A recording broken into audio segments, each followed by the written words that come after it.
있죠? 요한복음 8장에서 보겠습니다. 8장 44절입니다.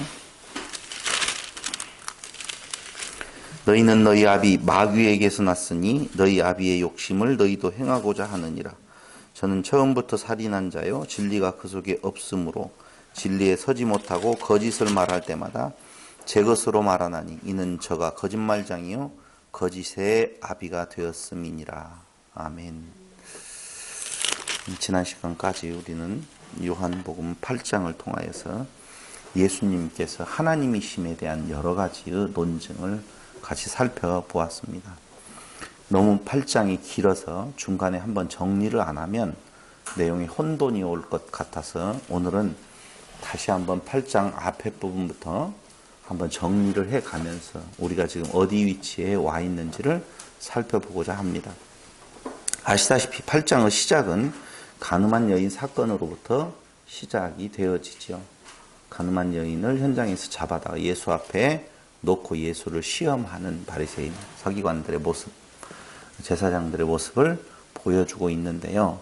그 예수님께서 죄 없는 자가 돌로 치라고 이야기할 때 모든 사람이 다 그 자리를 떠나고 예수와 그 가늠한 여인만 남게 되어졌을 때에 나도 너를 정죄하지 아니한다라고 말씀을 하신 뒤에 예수님은 8장 12절에서 나는 세상의 빛이다라고 선포를 하지요. 근데 그 세상의 빛이라고 하는 말의 중요성은요, 그 빛을 따르는 자는 생명의 빛을 얻으리라 라고 하는 것이었었습니다. 근데 이 말이 굉장히 중요한 의미를 갖고 있다라고 지지난 시간에 말씀을 드렸었지 않습니까? 바로 본인 스스로가 나는 세상의 빛이다 라고 이야기할 때에 그 빛이다 라고 말하는 것에는 벌써 구원자, 구속자라고 하는 의미가 담겨져 있다고 말씀을 드렸어요. 근데 그 예수님이 말씀하시는 내가 세상의 빛이다라고 이야기하면서 나를 따르는 자 생명의 빛을 얻으리라고 이야기할 때에 바리새인들이 네 증거는 참되지 아니하다라고 이야기를 하지요. 그렇게 말을 합니다. 그러니까 아니다.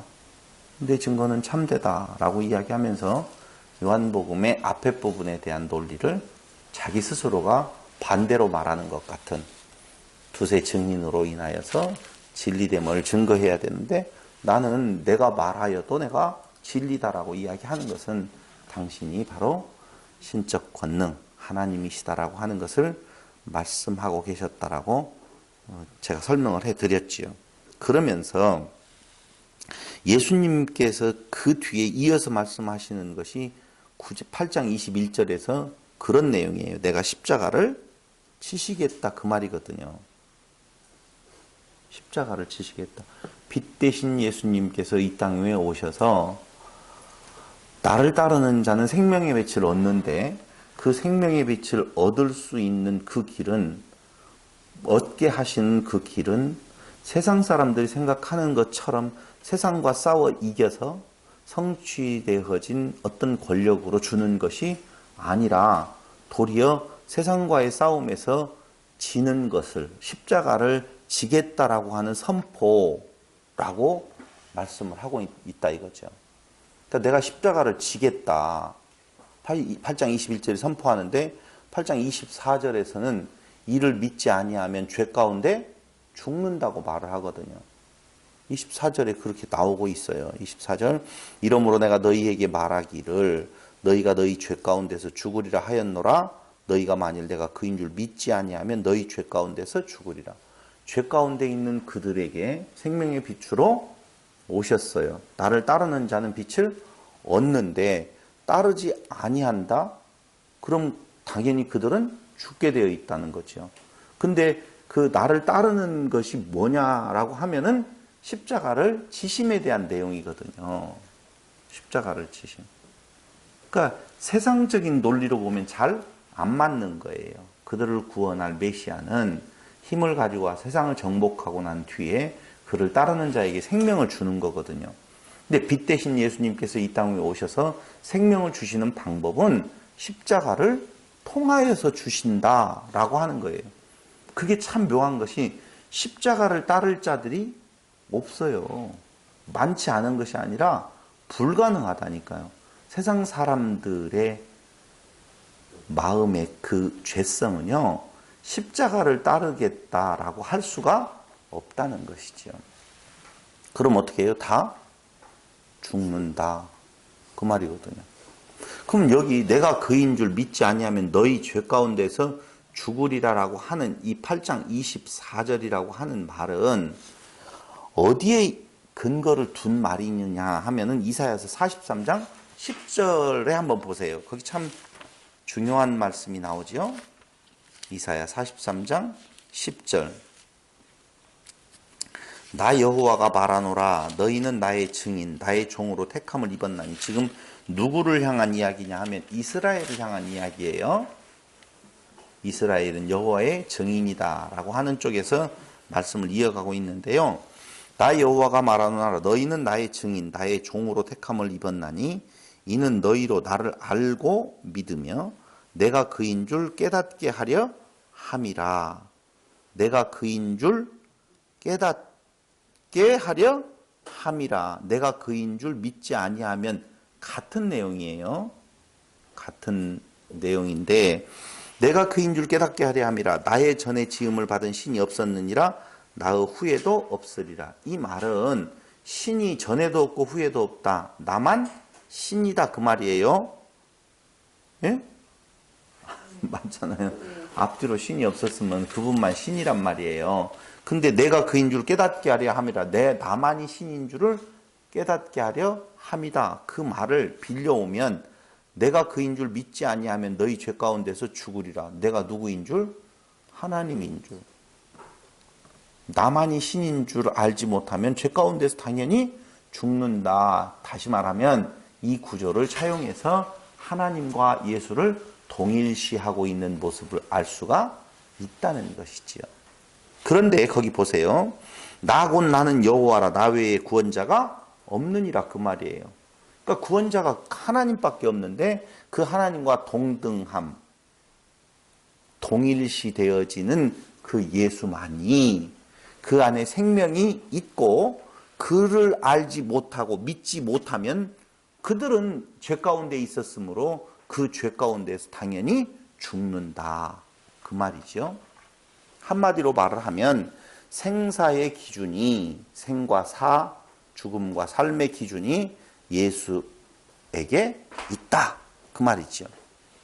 그럼 그 이후에 12절을 한번 더 보세요.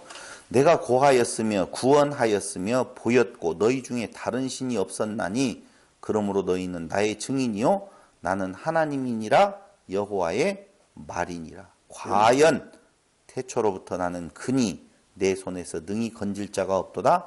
내가 행하리니 누가 막으리요. 태초로부터 나는 그다라고 이야기하면서 하나님 여호와만이 유일한 구원자시요 그 하나님 여호와와 동일시하는 내가 하나님과 같다라고 하는 그 메시지를 지금 예수님께서 요한복음 8장 24절에서 해주고 있다는 것입니다.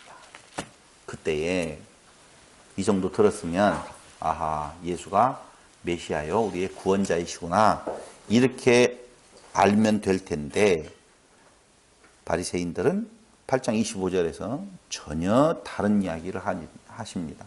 하고 있죠. 그 말이 내가 누구냐 너 누구야 말해 줬는데도 그들은 너 누구야 라고 다시 되묻는다 라고 하는 것이죠. 그런데 바로 이어서 8장 25절 거기 보세요.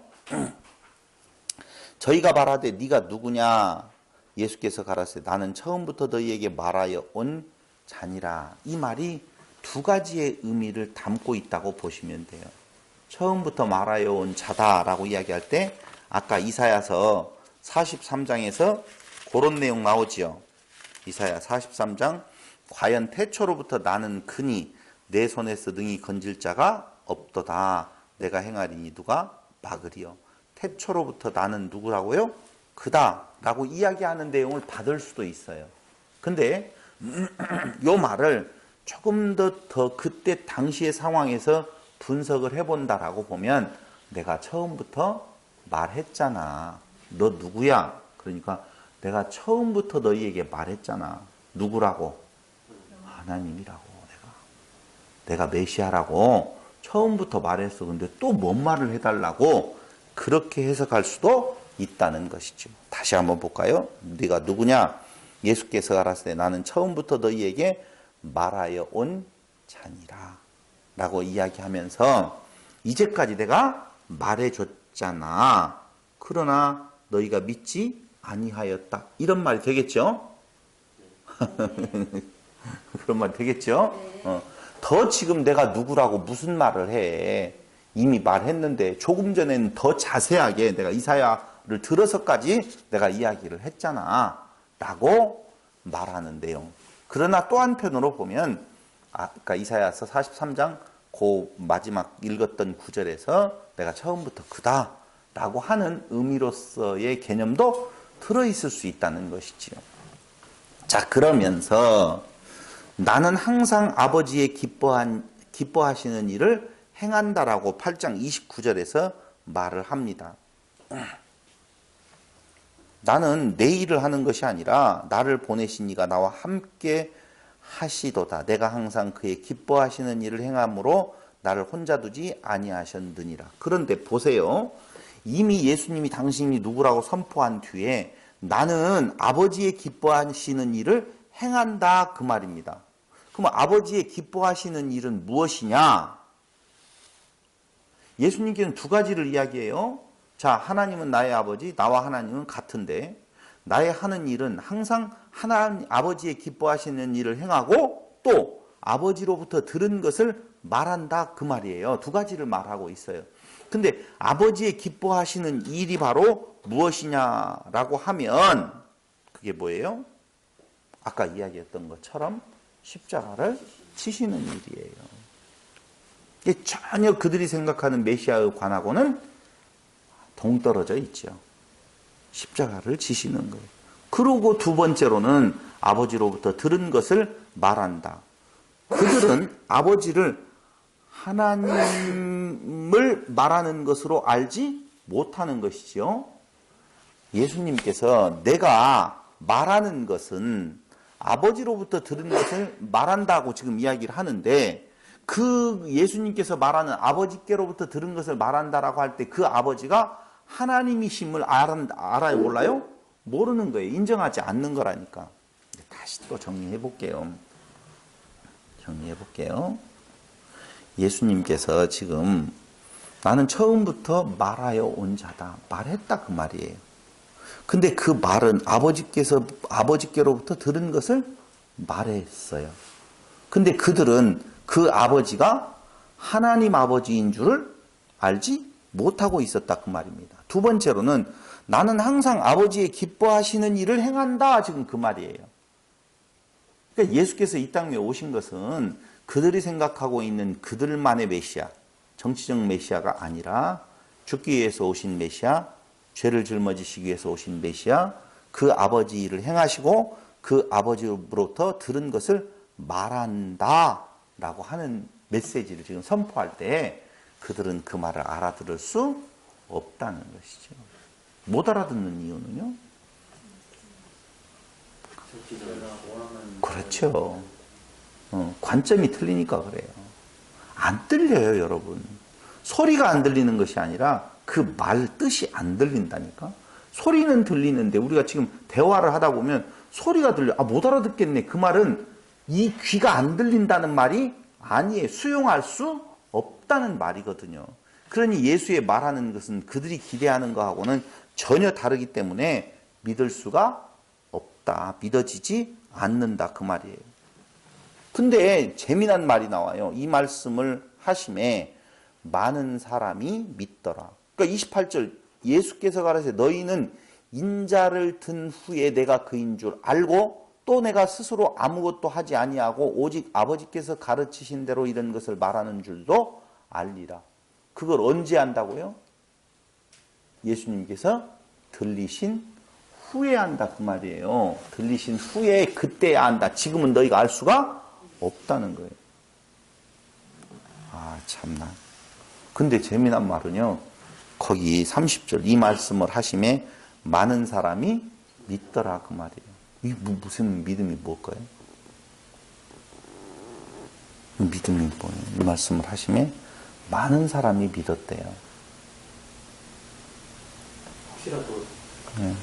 이 사람이 그런가 하고 조금 이런 거라고 보시면 돼요. 쓰러지라고 있을까요? 예수님께서 말씀하시는 그 논리에 대한 내용이 그럴듯하네.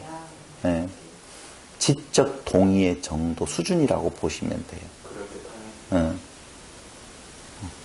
네가 말하고 있는, 그러니까 우리는 이 워딩, 이 말하고 있는 내용의 의미를 정확하게 알 수 없는 것은 헬라어 자체로 히브리인들이 그들을 말하는 것에서 어떤 의미를 두고 그렇게 말을 할 때, 논리적으로, 멋있다라고 하든지, 맞네? 라고 하는 정도의 동의의 수준에 지금 그 순간이라고 보시면 될 거라는 것이죠. 우리는 지금 그때 쭉 내려가고 있는 내용들이, 이게 잘 이해가 안 되잖아요. 근데 여기에서 중요한 것은 그 대목이 아니에요. 31절로부터가 정말 중요한 내용이에요. 이 말이 무슨 말이냐 하고 하면 다시 한번요.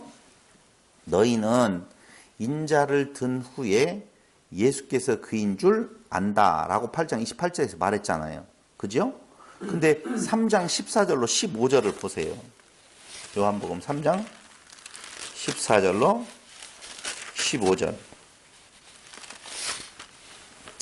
거기 14절에 보니 모세가 광야에서 뱀을 든 것 같이 인자도 들려야 한다. 이는 저를 믿는 자마다 영생을 얻게 하려 하심이니라. 자, 그러니까 예수님께서 들린 뒤에 그 예수님의 들림을 본 후에 무엇 한다고요? 믿는 것이 있다는 거예요. 아이고. 인자가 들려야 하는데 그 들려야 하리니 이는 저를 믿는 자마다 영생을 얻게 하려. 영생을 얻는 것은 들린 인자를 믿는 거예요. 근데 들리기 전에 지금 무엇 했어요? 믿었다라고 나오잖아요. 그러니까 그 들리기 전에 믿었다라고 하는 그 믿음이 참인지 거짓인지를 증명해 볼 필요가 있겠죠. 당연히 있을 거예요.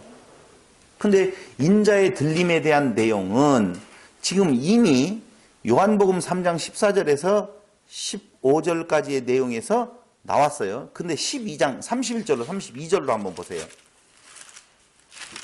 12장 8장을 중심으로 해서 앞과 뒤에 같은 내용에 대한 것이 나오는데요. 12장 31절로 32절 읽어보겠습니다. 이제 이 세상의 심판이 이르렀으니 이 세상 임금이 쫓겨나리라. 내가 땅에서 들리면 모든 사람을 내게로 이끌겠노라 하시니. 그러니까 땅에서 들린 뒤에 하나님의 백성들을 이끌신다 그 말이죠. 그렇죠? 네. 그럼 예수님의 들림이라고 하는, 예수님께서 들린 십자가의 죽으심이라고 하는 내용은 십자가를 지는 순간에는 절망이 되어져요. 당연히 그렇죠. 그래서 십자가를 질 때 한 사람도 남지 아니하고 다 도망가 버렸어요. 근데 그 절망의 상태가 거꾸로 무엇이 되어지느냐? 그것을 믿는 자에게 구원을 주시는 소망이 되어진다 그 말입니다. 그러니까 절망의 터널을 지나서 소망으로 나아가게 하지, 그 절망이라고 하는 상태가 없이 예수가 행하시는 모든 능력으로 말미암아 예수를 믿는 자들에게 그들이 원하고 있는 세상적인 메시아로서의 복이 전달되어지지는 않는다는 것이죠. 그런데 그 자리에서 많은 사람이 믿는다라고 나와 있다 이거죠. 그것은 우리가 성경에서 무지막지하게 많이 보잖아요. 예수님이 십자가에 죽기 전에 예수를 믿는다라고 하는 표현이 많이 나와요? 적게 나와요? 많이 나와요. 많이 나온다니까. 예수님의 어떤 행함을 보고 예수를 믿었다라고 하는 사람이 많이 나오는데, 그렇게 많은 동의의 믿음을 가졌던 자들이 어느 날 갑자기 예수님의 십자가 들림을 보고는 다 도망가 버리고 절망 가운데에서 빠져버리더라, 그 말입니다. 그럼 앞에 믿음은 도대체 무엇냐? 라고 생각할 수 있잖아요. 우리 이 교회 안에서도 예수를 믿는다는 사람들 참 많지요. 많은데 실질적으로 어떤 사건이 그 앞에 닥쳤었을 경우에 꼭 자기가 예수를 믿어준 것처럼 안 믿을 거야, 안 다닐 거야 라고 하면서 자기가 팽 돌아서는 사람들이 많아요. 그럼 도대체 그 믿음이라고 하는 것이 구원으로 가는 통로라고 이야기했는데, 그 믿음은 어떻게 정의되어질 수 있는 건가를 한번 생각해 볼 필요가 있다는 것이죠. 예수님께서는요, 지금 우리가 이 논지를 가져가고 있는 것은 어느 때에 일어난 일이냐라고 하면 초막절이에요. 초막절이 지금 그 배경에 깔려 있다고 그랬잖아요. 그러면 초막절은 성령하고 연관이 있다고 그랬잖아요. 그러니까 이걸 머릿속에 염두에 두면 이 전개가 무엇인 줄을 여러분들이 좀 이해가 좀 쉬울 거라고 생각을 합니다. 자, 보세요. 예수님은 이어져 가고 있어요. 그렇게 지적 동의, 믿었더라라고 하는 자들에게 믿음의 검증을 시작을 하는데, 그 검증의 첫 번째 검증 방법, 그게 뭐냐면은 그러므로라고 하는 내용이에요. 31절 보세요. 자, 믿었다라고 하는 것에 대해서 좋은 긍정적인 의미라고 보면 31절 이후에는 나오지 않아도 돼요. 근데 31절이 어떻게 이어지느냐? 그러므로 예수께서 자기를 믿은 유대인들에게 이르시되, 자기를 믿었다, 믿은 유대인이라고 그랬어요. 믿은 자들이 많다라고 했는데, 그 믿은 유대인들에게 이르시되, 너희가 내 말에 거하면 참 내 제자가 되고, 너희가 내 말에 거하면 참 내 제자가 되고, 이 말이 검증의 하나의 방법이에요. 너희가 내 말에 거하면 참 내 제자가 된다. 여기서 참 제자와 거짓 제자를 나누는 것이 아니에요. 참으로 내 제자가 된다, 그런 의미거든요. 자, 여기 보세요. 지금 믿은 사람들이 다 제자인데 그 중에서 참 제자를 골라내는 것이 아니라, 그 참이라는 의미가 아니에요. 여기 참 제자가 거짓 제자로 그렇게 나누면 안 돼요. 단어는요. 그 단어가 아니에요. 참으로 내 제자가 된다, 그 말이에요. 그럼 어떻게 하면 내 제자가 되는 건가? 너희가 내 말에 거하면이라는 말이 있죠. 내 말에 거. 그럼 예수님 말이 도대체 무엇이냐라고 하는 겁니다. 결론 먼저 말씀을 드릴게요. 이 검증에 대한 과정에서 예수님은 그 많은 믿었다는 자들을 뭐라고 결론 내어서 선포하느냐라고 하면 34절에 보세요. 예수께서 대답하시되, 진실로 진실로 너희에게 이르노니 죄를 범하는 자마다 죄의 종이라 그래요. 이 말은요, 그 앞에 우리가 남에게 아브라함의 자손이라 남의 종이 된 적이 없거늘 어째 우리가 자유케 되리라 하느냐. 여러분들이 집중하지 아니하면 금방 놓치면 무슨 말인지 못 알아들어요. 진리를 알지니 진리가 너희를 자유케 하리라, 그렇게 말을 하잖아요, 예수님께서. 지금 이건 누구에게 말하는 거예요?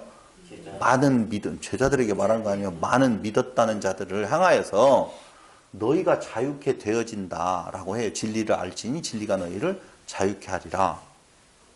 근데 자유케 된다라고 하니까 우리가 뭔지 종이었냐? 우리 아브라함의, 다른 이방인들은 몰라도 아브라함이 우리의 조상인데 우리가 왜 종이라는 말이야? 라고 대들었다는 말이에요. 그 말은. 그러니까 예수님께서 뭐라고 그래요?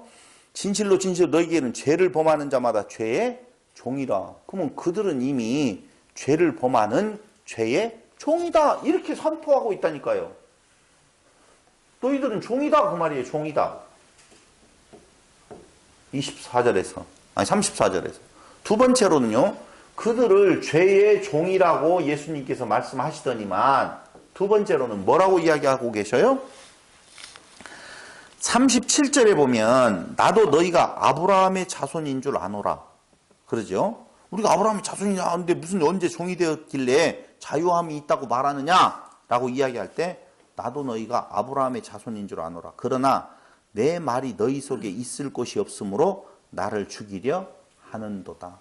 내 말이 너희 속에 있을 곳이 없다. 내 말이 너희 속에 있을 곳 없다는 거예요. 그런데 보세요. 예수님께서 검증 1번 방법이 뭐라고 그랬어요? 너희가 내 말에 거하면 참 내 제자가 되고 라고 이야기했어요. 참으로 나의 제자가 된다라고 이야기할 때 너희가 내 말에 거하면, 근데 너희가 내 말에 거할 수 없어. 왜? 내 말이 너희 속에 없기 때문에. 그럼 지금 믿었다라고 하는 말에 우리가 제자됨이라고 하는 것을 한번 거기에 대입을 해보면 당연히 믿음은 제자가 되는 길이라고 생각을 하는데 그들을 향하여서 내 말이 너희 속에 있을 것이 없다. 그러므로 검증 1번 너희가 내 말에 거하면 참 내 제자가 되는데 너희가 내 말에 거하지 않는다는 거예요. 내 말이 들어가지도 않는데 어떻게 말 속에 거하느냐 이거죠. 그러면 믿은 그들을 향하여서 처음에는 죄의 종이라, 두 번째로는 너희 속에 내 말이 없다는 거예요. 세 번째, 예수님께서는 그들을 향하여서 44절에 보니까 우리가 너무너무 잘 알고 있는 지난번 이야기했던 너희는 너희 아비 마귀에게서 났으니 너희 아비의 욕심을 너희도 행하고자 하느니라 이렇게 말을 하잖아요. 그러니까 한마디로 말을 하면 너희는 누구다고요? 마귀의 자녀들이다.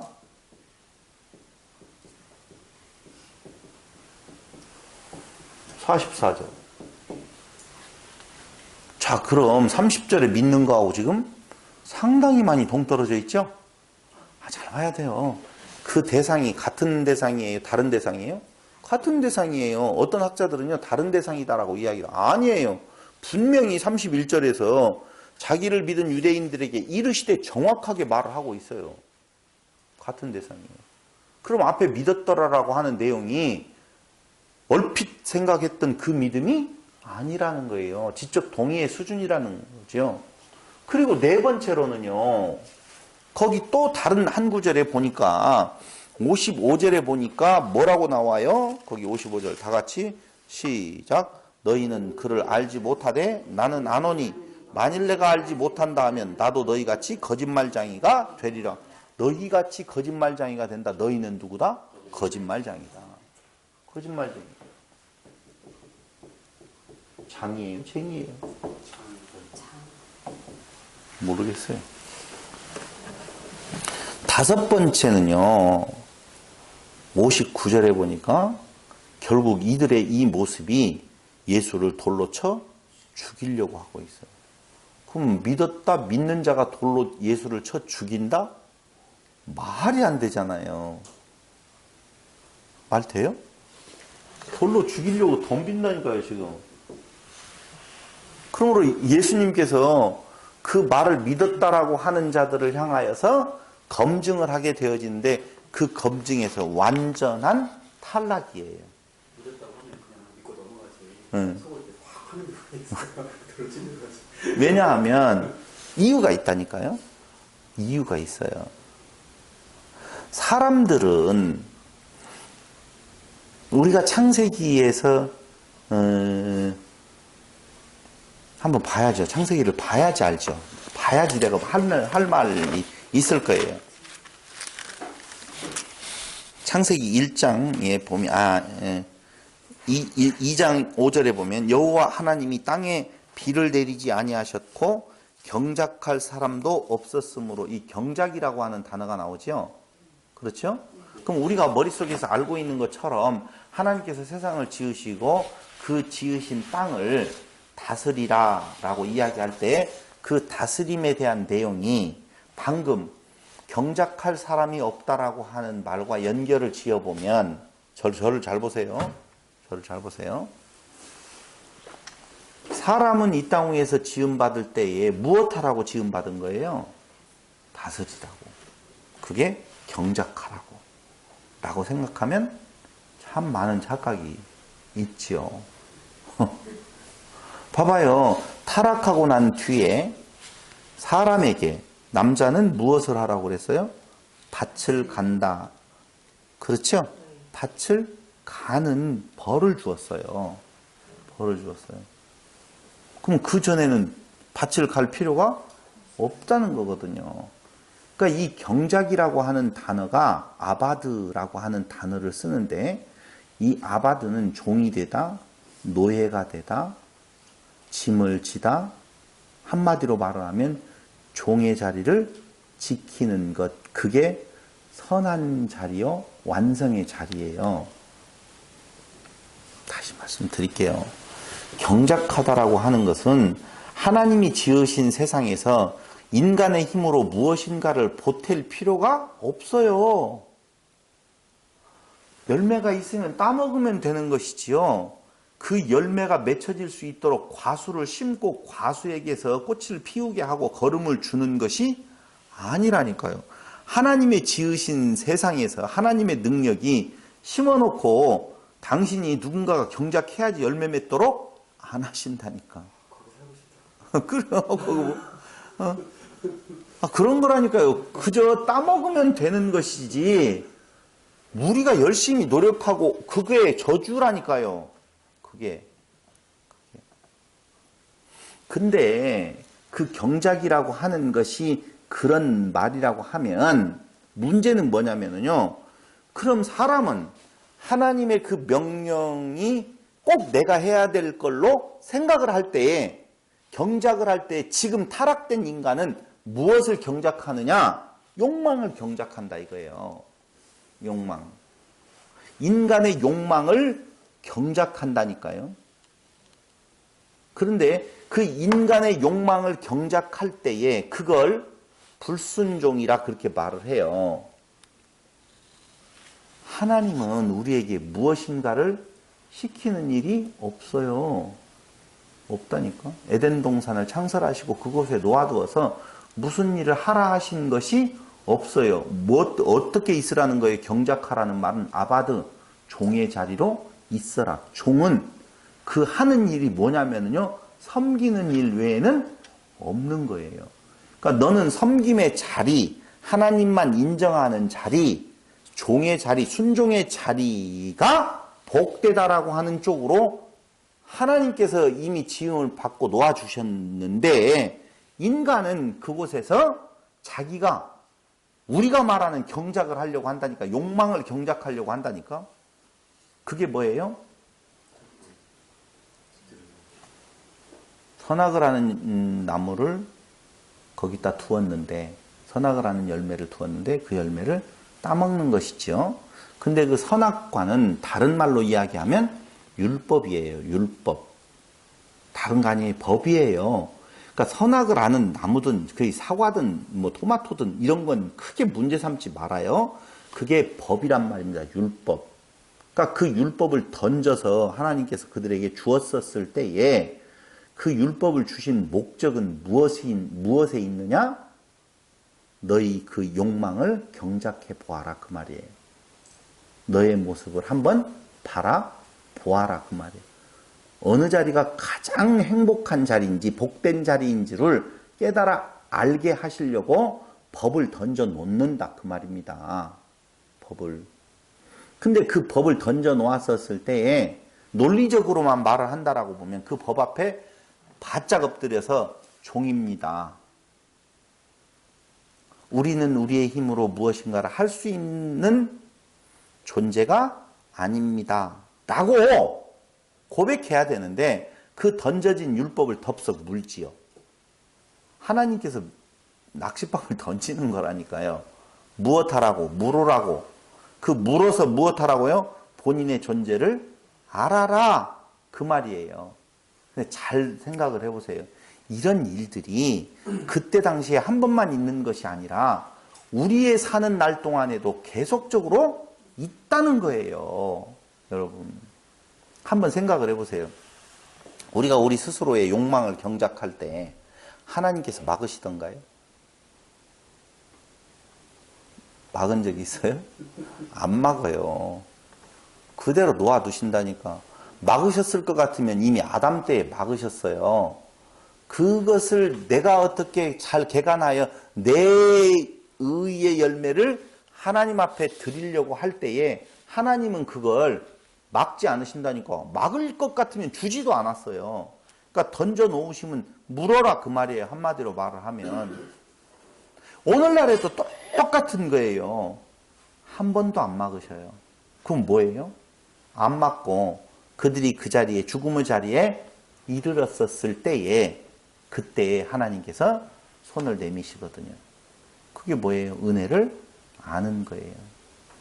그게 영생이에요. 그 안에 있는 생명 안으로 들어가는 것이 영생이지, 생명의 어떤 연장의 끝, 다시 말씀드리면 계속된 시간의 연장을 영생이라고 보면 안 되는 거예요. 우리는 그것도 욕망이라니까. 영생을 무얼로 보는 것도 시간의 한없는 연장으로 보고 그 영생을 얻겠다라고 하는 것도 인간의 욕망이에요. 정확하게 보면. 그러므로 우리는 살아가는 날 동안에 끊임없는 욕망의 자리에서 그 욕망의 자리를 피할 수가 없어서, 그게 이제 뭐라고 이야기를 성경은 말하고 있느냐라고 보면 탕자의 비유를 통해서 말을 하고 있어요. 탕자의 비유를 통해서. 아시죠? 두 아들이 있는데 재산 분할을 해달라고 했었을 때 재산을 분할해 줘요. 우리 생각 같아서는 뻔한 길이니까 안 줘야 되잖아요. 못 나가게 만들고. 근데 주어서 나가 돌아가게 만들어요. 그 나가 돌아가는 자리가 자기 자리거든요. 너의 자리를 알아라. 그 너의 자리가 뭐예요? 그 돼지의 욕망.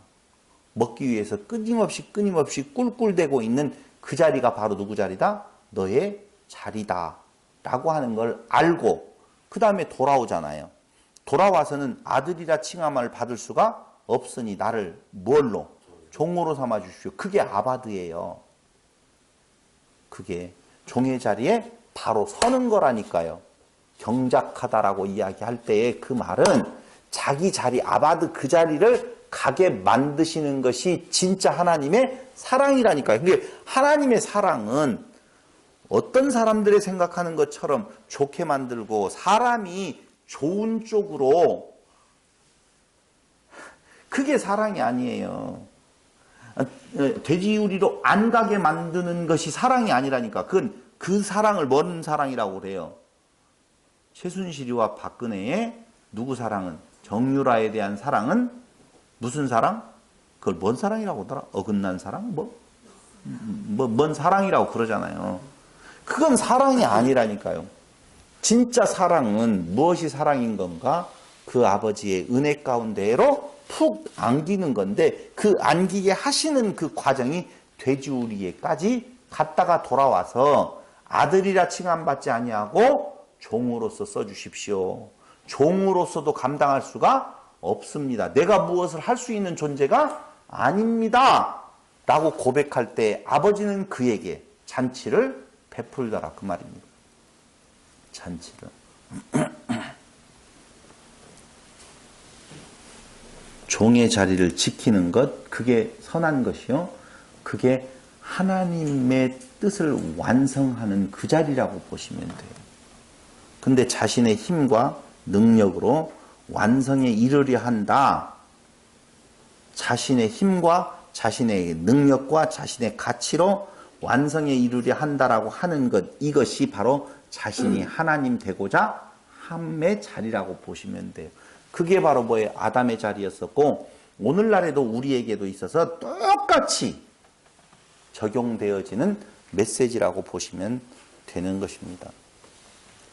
그래서 다시 말씀을 드린다라고 보면, 예수님께서 그 믿었다라고 하는 지적 동의를 가진 자들에게 그 믿음은 너희 스스로가 가질 수 있는 것이 아니다는 거예요.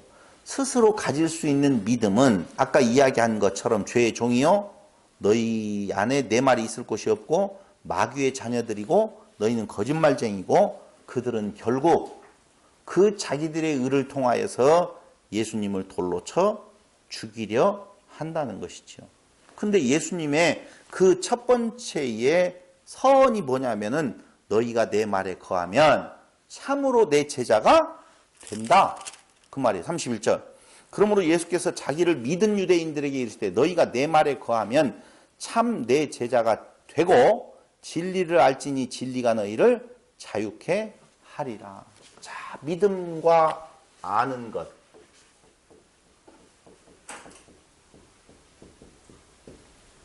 아는 것이 먼저예요? 믿음이 먼저예요?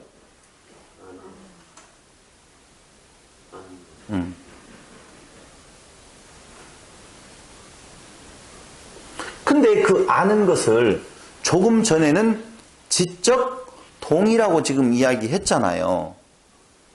그죠? 그러니까 아는 것도 다르고 또 아까는 또 뭐라고 그랬어요? 믿는 거라고 이야기를 할 때 그 믿음도 또 다르네, 도대체 이게. 그래서 여기에서 말하는 것 정말 중요하게 잘 들어야 되는데 예수께서 자기를 믿은 유대인들이 너희가 내 말에 거하면 참 내 제자가 되고라고 이야기할 때에 그 내 제자가 되는 것 진리를 알게 되어진다. 전제가 뭐냐면은 내 말에 거하면 그 말이에요. 거하면.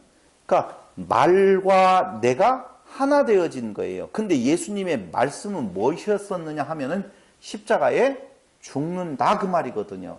근데 그 죽는다는 말이 자기 욕망을 경작하는 사람에게는 받아들일 수가 없는 메시지라니까요.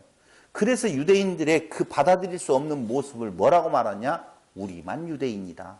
아브라함의 자손이다. 지금 그렇게 말하는, 그건 내의 있다. 태생적인 내의가 있다. 라고 지금 선포하는 거거든요. 그 자들은요, 예수님의 말씀이 거할 수가 없어요. 그럼 너희가 내 말에 거하면, 거기 내 말에, 너희가 내 말에 거하면이라고 하는데 그런 자들에게는 말씀이 거할 곳이 없어요. 내가 너희 안에, 너희가 내 안에라고 하는 말이 똑같은 말이라니까요. 그럼 누구에게만이 그걸 받아들일 수가 있는 건가? 라고 하면 아까 이야기한다. 나 없음 내가 종입니다. 라고 하는 자리에 가는 거예요. 그러니까 역설적이에요. 우리는 아브라함의 자손입니다라고 말을 할 때 나는 죄의 종이 아니다라고 선포하잖아요. 자유케 되리라 하니까 뭐야 누구야 종되었어? 라고 이야기하는데 종이 아니라고 말하잖아요. 그러면 예수님 말씀이 거할 수 있는 자리는 어떤 자리예요? 종입니다요. 이 말씀에 예수님 말씀이 거할 수 있는 거라니까. 근데 그 일이 사람으로서는 그 욕망이 그 일을 할 수 없도록 만들었어요. 그렇게 만드시는 이유는 그게 하나님의 은혜임을 깨달아 알게 하기 위하여서 하나님이 그렇게 만드신 거라니까.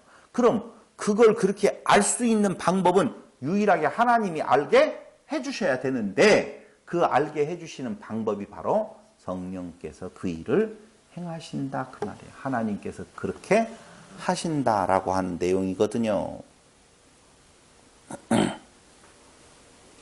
참 내 제자가 되고 진리를 알지니 진리가 너희를 자유케 하리라. 참 내 제자가 됨이 진리를 아는 거예요. 그 진리는 예수가 왜 십자가에 지셔야 되는 건가라고 하는 거거든요. 당연히.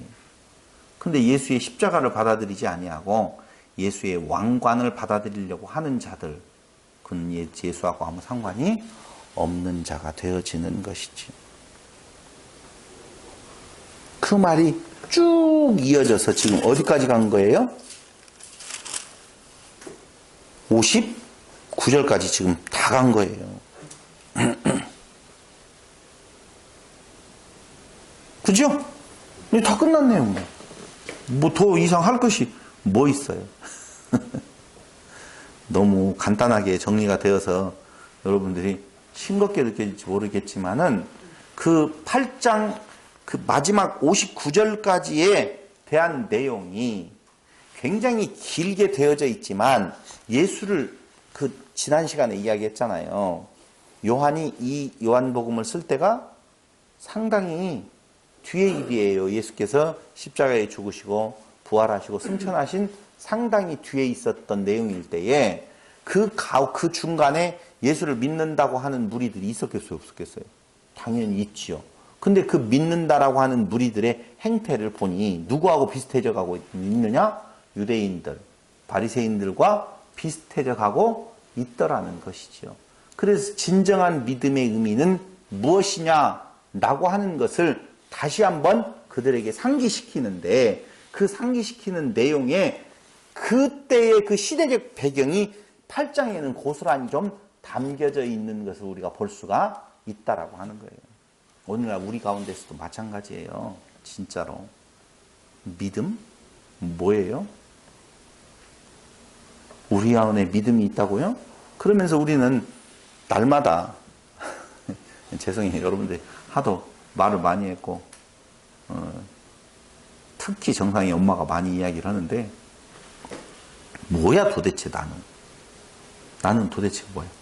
그러니까 말씀을 들었으니 어떻게 살아야 된다는 거야.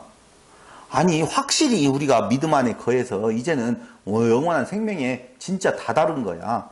행하는 거야, 행하지 말라는 거야. 행하라는 거야, 행하지 말라는 거야. 정말 헷갈리잖아요. 근데 오늘 결론 이야기했어요. 하나님께서 우리에게 진짜 경작이라고 하는 것은 종의 자리, 내가 누구라고 고백하는 거라고 그랬어요? 노예다라고 하는 것을 고백하는 거라고 그랬어요. 그걸 깨달아 알기 위해서 항상 우리를 어디 가운데 가두어뒀다고 그래요? 불순종 가운데 가두어 두었다라고 분명히 말을 하거든요. 여러분, 우리의 죽는 그날까지 우리에게서 나타나는 것은 항상 불순종이에요. 그럼 뭐 어쩔 수 없네. 뭐 불순종밖에는 없다고 하는데 라고 생각할지 모르겠지만요. 죄 많은 곳에 은혜가 많다라고 하는 말을 정말 기억하셔야 돼요. 그 죄 많은 곳에 은혜가 많다라고 하는 말 자체가 바로 우리의 불순종함을 고백하는 거예요. 그러니까 하나님은 우리가 욕망하는 것을 그대로 다 놓아두셔요. 막지 아니하셔요. 왜? 그게 은혜요. 그게 사랑이니까. 그러니까 그게 은혜요. 그게 사랑이라는 말은 내 욕망으로 치달아 달려가게 되어졌었을 때 그곳에서 오호라 나는 곤고한 사람이로다라고 하는 그 고백이 바울에게 있어서 그때 한 번만 고백한 것이 아니라는 거예요. 그러니까 그 고백 가운데에 내 모습의 변화. 잘 들으셔야 되는데 오호라 나는 곤고한 사람이로다 변화. 오호라 나는 곤고한 사람이로다 변화. 오호라 나는 곤고한 사람이로다 변화. 이게 죽을 때까지 간다고요.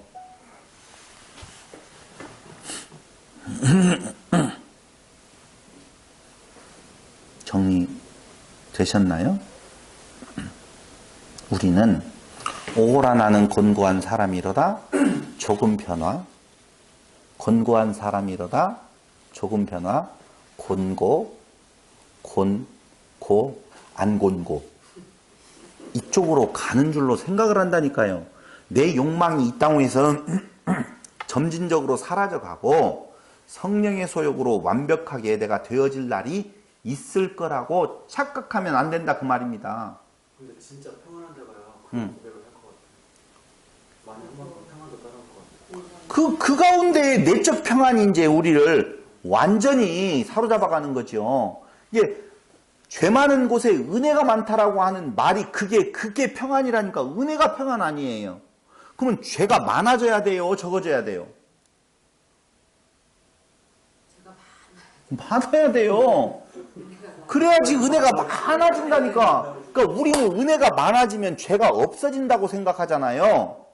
그게 아니라니까. 성화라고 하는 것은 은혜가 많아져서 죄가 없어지는 것이 아니라 죄 많은 것과 은혜가 많은 것이 같이 비례해서 간다니까요. 반비례가 아니라니까.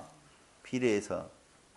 그래서 우리는 사는 삶 가운데 계속적으로 우리의 욕망 가운데로 우리를 사로잡아 가요.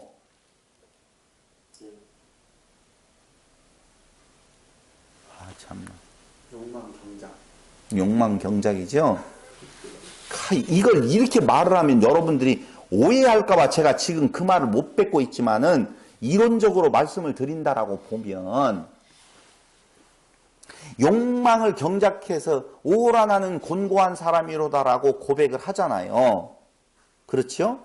또 다시 그런 상황에 또 간다고 그랬잖아요. 그럼 내 삶의 변화가 있느냐 없느냐, 이거 있어요라고 말을 하는 순간 또 착각을 할까봐 내가 이 말을 안 하려다가 지금 이론적으로 설명을 하는 거예요. 그 오라 나는 곤고한 사람이로다 라고 하는 그 고백은 내 욕망 가운데에서 계속적으로 나오게 되어 있어요. 한마디로 말씀드리면 그 율법이 어느 경우로 대입을 하더라도 내 모습을 비추어 준다니까.